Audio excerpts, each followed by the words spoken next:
Okay, coach, you're 7-9 overall, 3-1 to the conference up until this point. Where does this match up with where you thought you would be at this point in the season?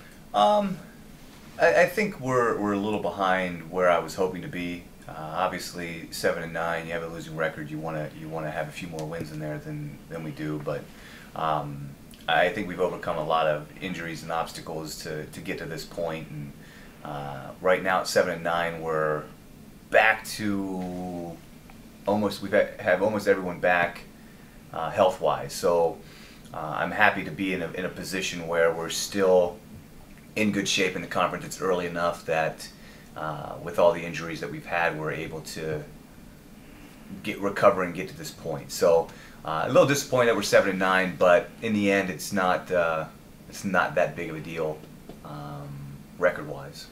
Well, you go 2-1 last week, wins over the Citadel and Wofford. You lose to Furman. Just your thoughts on the weekend and how the team performed. I thought the team performed well. We played pretty good against the Citadel, and we played pretty good against Wofford.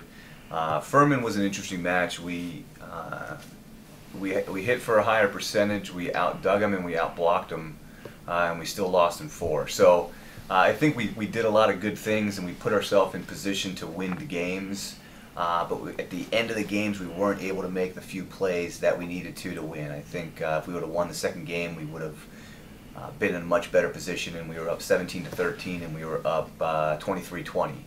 So we had a lot of opportunities to win that second game and go up 2-0. And I think when we lost that one and went 1-1 in the break, it really gave Furman the momentum swing, and they came out and took full advantage of it. So they did what they needed to do to go on the road and get a win, and I think that it's definitely you don't want to drop that match, but no one's gone undefeated in the conference in a long time and won. We won it 2 years ago at 16-2, and we won it last year at 17-1. So I think that the loss isn't the worst thing to happen early on. You just kind of take it, learn from it, and hope that you move into this weekend a little more prepared and a little healthier. And speaking of this weekend, you have a seemingly much improved Georgia Southern team, as well as a Davidson team who really seems on the downward slope as compared to this time last season. So just your thoughts on the weekend coming up and what you're expecting. Georgia Southern is definitely a much improved team. I think their coach has done a great job with their team. They're very young last year, and they improved a little bit from the year before, and now they're a little more experienced, and have had a lot of great wins this season, going 5 with Auburn at home, and then beating Wake Forest. So their place is definitely Georgia Southern's not the easiest place to play.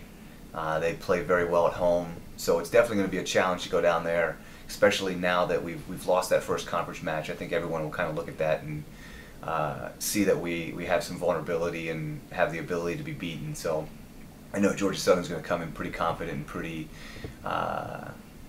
pumped up for the fact that they're tied right now for second in the conference, and with only 2 teams going to the conference, this is a very big weekend for us with Georgia Southern. And then Davidson, on the other hand, they're down a little bit this year. They've lost some games, but anytime you go on the road in the Southern Conference, anything's possible. So you still have to prepare for a team to play well on their home court, and I think that they have the ability to play well if we allow them to play well, and we have to really focus on our game to make sure that we try to take them out of theirs.